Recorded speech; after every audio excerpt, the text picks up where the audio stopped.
Yes, so hello everyone. Students, today I will explain one very important and interesting question of chapter factorization of polynomial class 10th. Students, for this question we need to know one identity related this type of question. ठीक है? So, कौन सी identity है वो? The sum of three terms and the whole square of that means a plus b plus c to the whole square. The whole square of the sum of three terms. किसी भी तीन terms के सम का whole square, इसका जो expansion होता है बेटा वो होता है A square plus B square plus C square plus 2ab plus 2bc plus 2ca। इस क्वेश्चन को सॉल्व करने के लिए हमें सबसे पहले ये आइडेंटिटी पता होनी चाहिए। ठीक, अब ध्यान दें सब, ये जो हमारे सामने एक एक्सप्रेशन लिख रही है, या फिर मैं कह सकता हूं ये चीज इस वाले एक्सप्रेशन के क्या हैं, फैक्टर्स हैं। फिर से, अगर ये एक एल्जेब्रिक एक्सप्रेशन है जिसमें नंबर ऑफ टर्म्स कितने हैं, so the answer is 1 2 3 4 5 6। There are total 6 number of terms in RHS and this is the factors of this expression. हो सकते हैं, बिल्कुल हो सकते हैं। तो अगर हमें क्लास ये 6 फैक्टर्स की फॉर्म में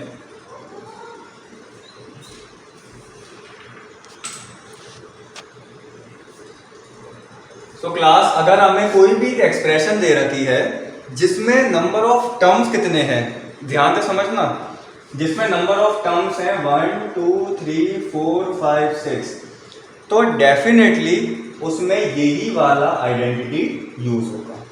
ठीक, पहली बात। दूसरी बात, अगर हमें 6 टर्म्स दे रखे हैं तो हमें उसको क्या करना है, फैक्टराइज करना है। We have to factorize this given algebraic expression।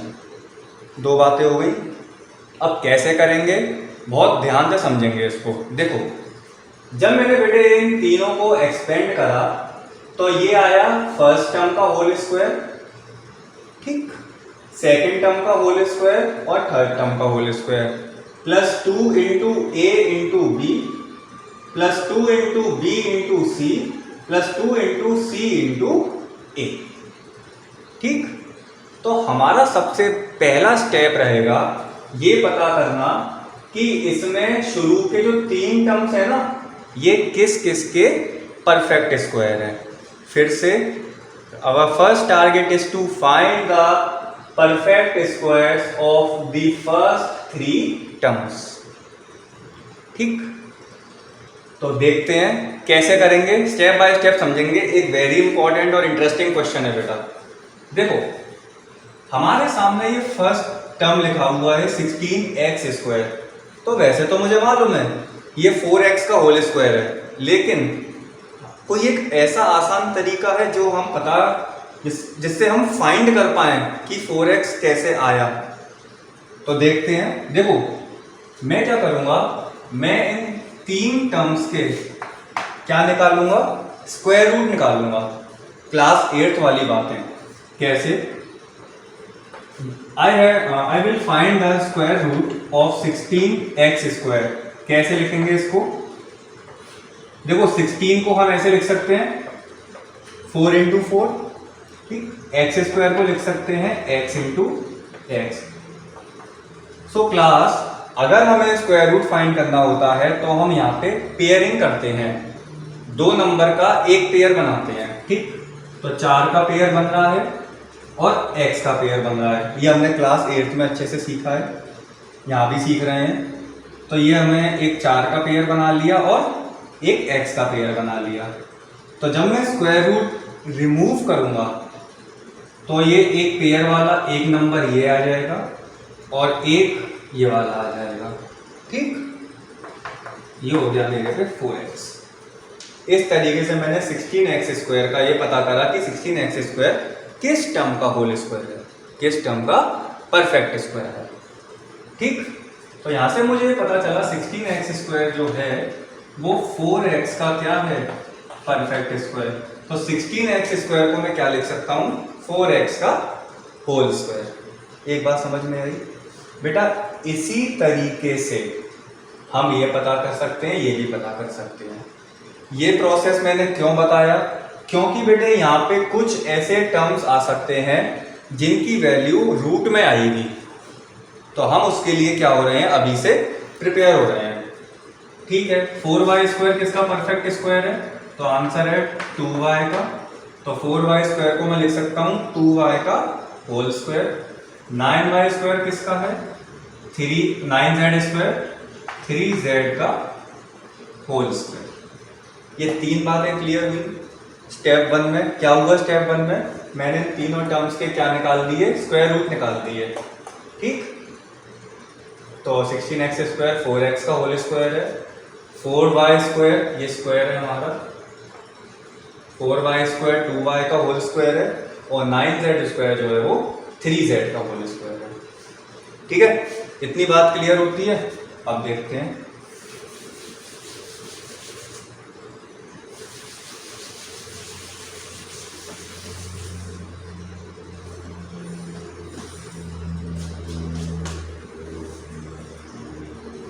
अब ध्यान देना बेटा। तो a² b² c²। अब जब हमें ये पता चल गया कि ये तीनों टर्म किस किस के परफेक्ट स्क्वायर हैं, तो हम बड़े आसानी से प्यारे बच्चों वहां पे a, b और c की वैल्यू फाइंड कर सकते हैं। कैसे, देखो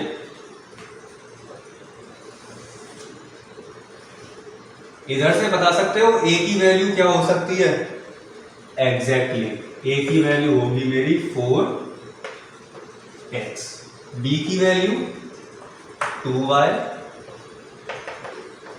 और c की वैल्यू हो जाएगी मेरी 3z। ठीक, यहां तक कोई दिक्कत नहीं है। a b c की वैल्यू मैंने फाइंड कर ली। अब अकॉर्डिंग टू दिस आइडेंटिटी यहां पे होना चाहिए +2ab, 2 into a into b। अभी मैं ये साइन को इग्नोर कर रहा हूं, अभी मैं ये सिर्फ इस चीज को आइडेंटिटी के बेसिस पर लेके जा रहा हूं। यहाँ पे साइन कैसे आएंगे वो भी बताया जाएगा। ठीक है, तो प्लस का 2 इंटू a की वैल्यू क्या है मेरी 4x इंटू b की वैल्यू क्या है मेरी 2y। एक बार वेरीफाई कर लो मल्टीप्लाई करके कि 16xy आ रहा है कि नहीं आ रहा, माइनस का छोड़ो, 16xy आ रहा है, देखते हैं 4 2 8 2 16 x इंटू y xy आ रहा है। ठीक, अभी नहीं मालूम मुझे कि इसमें से कौन सा टर्म प्लस का है कौन सा माइनस का है। ठीक है, इसी तरीके से हम इसको भी ब्रेक करेंगे।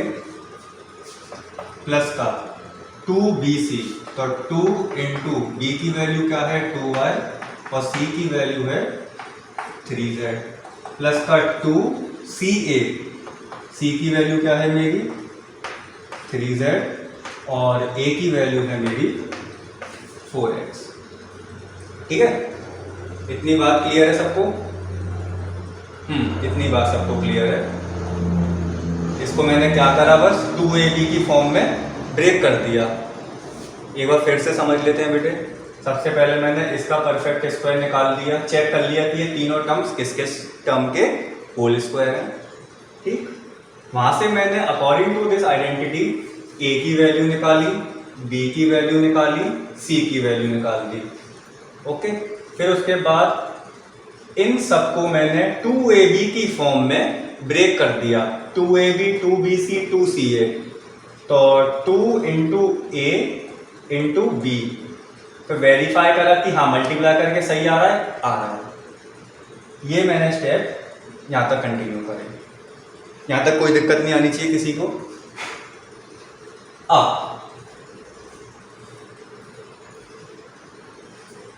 सबसे इंपॉर्टेंट चीज, इसके साइन कैसे पता करें। आप कहोगे कि सर यहाँ पे नेगेटिव्स के आ रहे हैं दोनों और आपने दोनों पॉजिटिव लगाए हैं, तो इसमें से समझने वाली बात है, इसमें से कोई ना कोई एक या दो टर्म नेगेटिव के ज़रूर होंगे, तभी नेगेटिव आया है।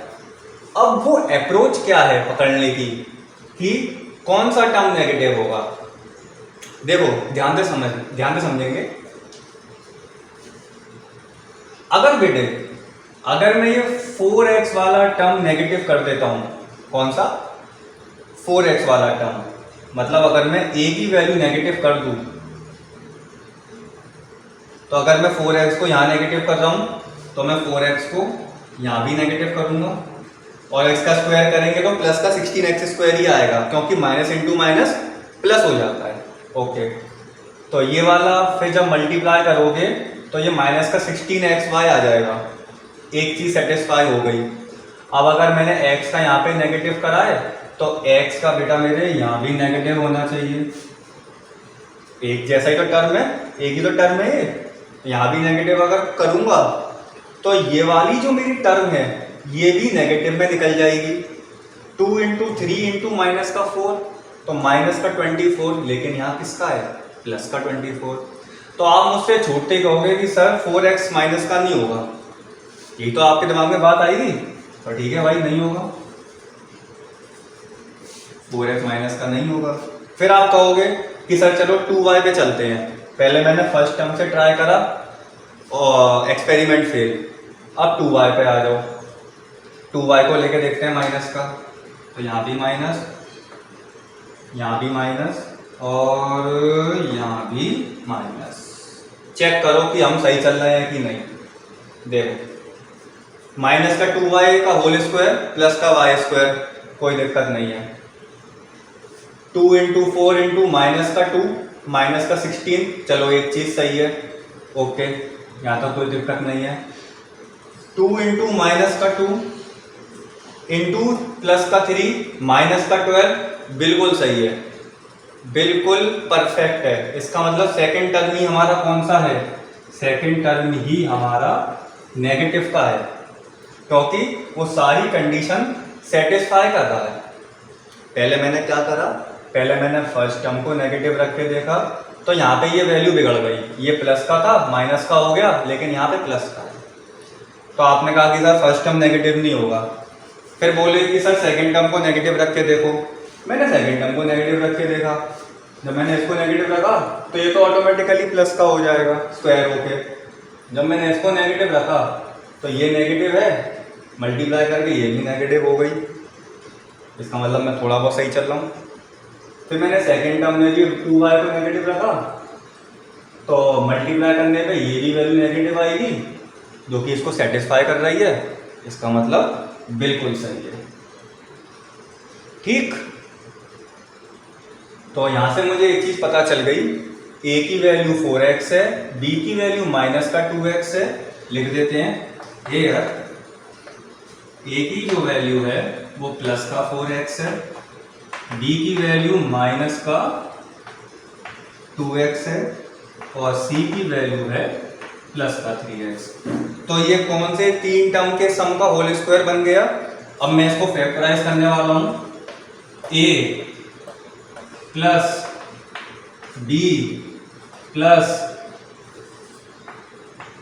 c to the whole square. तो ये 4x plus second term negative था प्लस 3z। अब आप कहोगे कि सर क्या मैं इस चीज को ऐसे नहीं लिख सकता, 4x माइनस 2y आएगा यहाँ पे, 2y प्लस 3z का होल स्क्वायर। तो आंसर ये भी सही है, मतलब मैं इस चीज को ये भी बना सकता हूं। ठीक है, तो इस छोटी सी अप्रोच से बेटे हम इस टाइप के क्वेश्चंस को सॉल्व कर सकते हैं। इतनी बात समझ में आई। अब एक ऐसा क्वेश्चन देखते हैं जिसमें रूट आ रहा हो, एक रूट वाला सिस्टम आ रहा हो, तो हमें समझने में और आसानी हो जाएगी। ओके,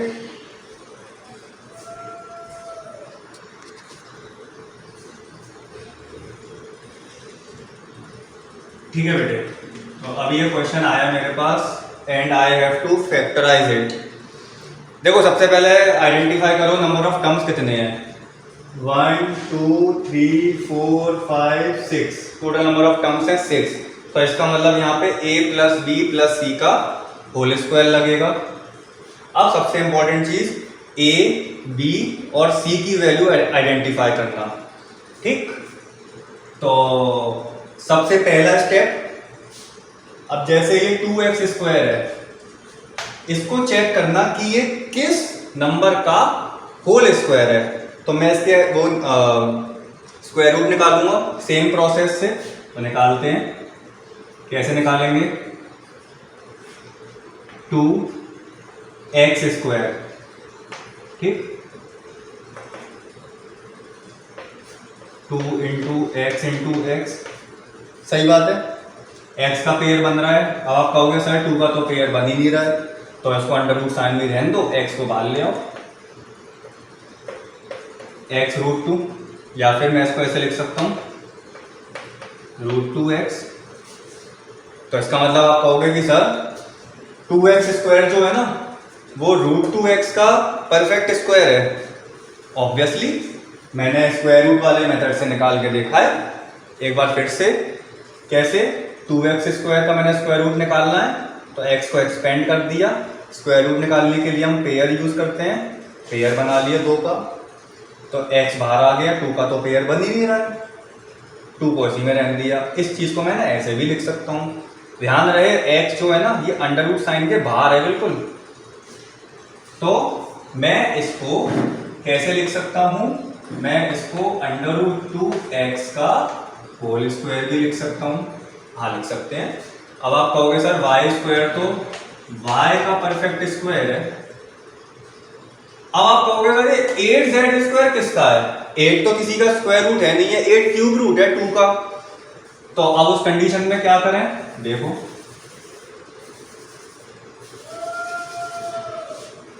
किसका निकालना है हमें? अब 8z स्क्वायर का। अब 8 के अगर मैं प्राइम फैक्टर्स करूंगा बेटा मेरे, तो ये कुछ इस तरीके से आएंगे, 2 इंटू 2 इंटू 2, यहाँ पे जगह नहीं है,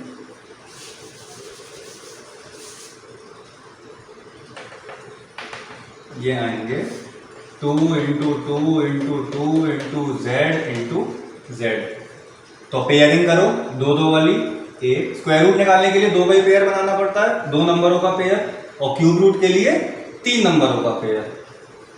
तो एक 2 का बन गया, एक z का बन गया। अंडर रूट बेचारा 2 अंडर रूट में रह गया, इसको रहने दो यहीं पे। तो 8z स्क्वायर किसका परफेक्ट स्क्वायर है?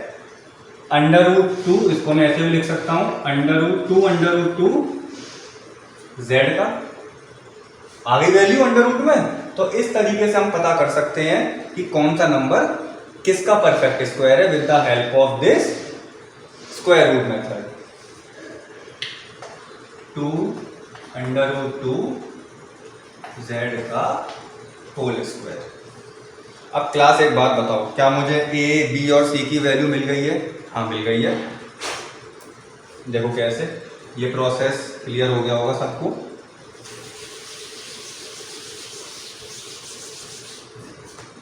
ये मेरी a की वैल्यू, ये मेरी b की वैल्यू, और ये मेरी c की वैल्यू।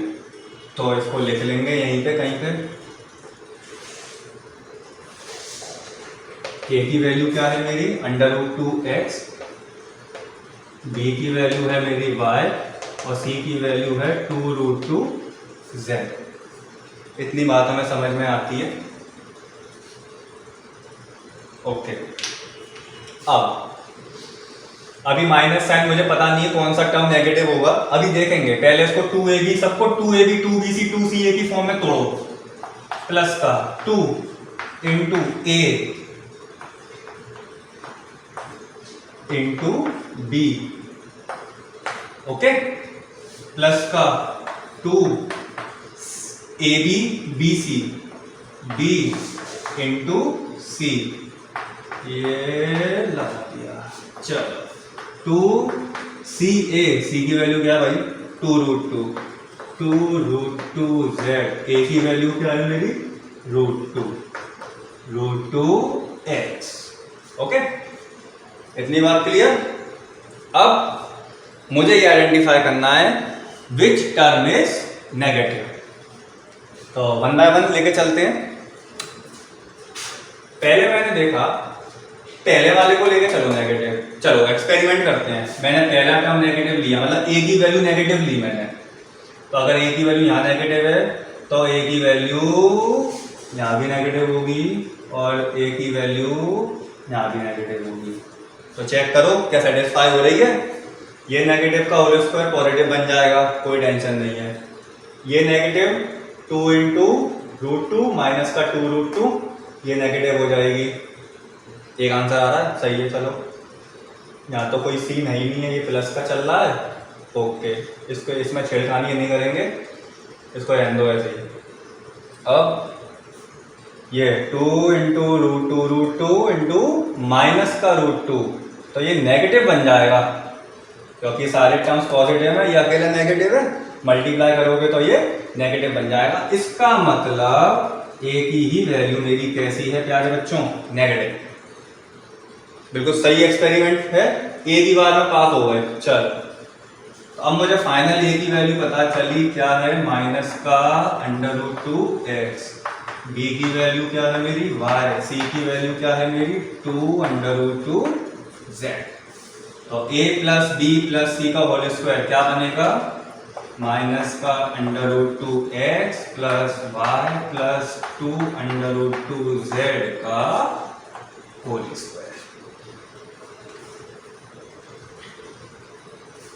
तो इस तरीके से बेटा मैंने ये अंडर रूट वाले भी क्वेश्चनों को, ये मेरा क्या आ गया? आंसर। अंडर रूट वाले क्वेश्चनों को मैंने सॉल्व कर दिया। तो एक आसान सी अप्रोच से मैंने इस टाइप के क्वेश्चंस को फैक्टराइज किया। ये मेरे क्या आ गए? ये इस गिवन एक्सप्रेशन के क्या आए? फैक्टर्स। लेकिन ये मेथड कब लगेगा?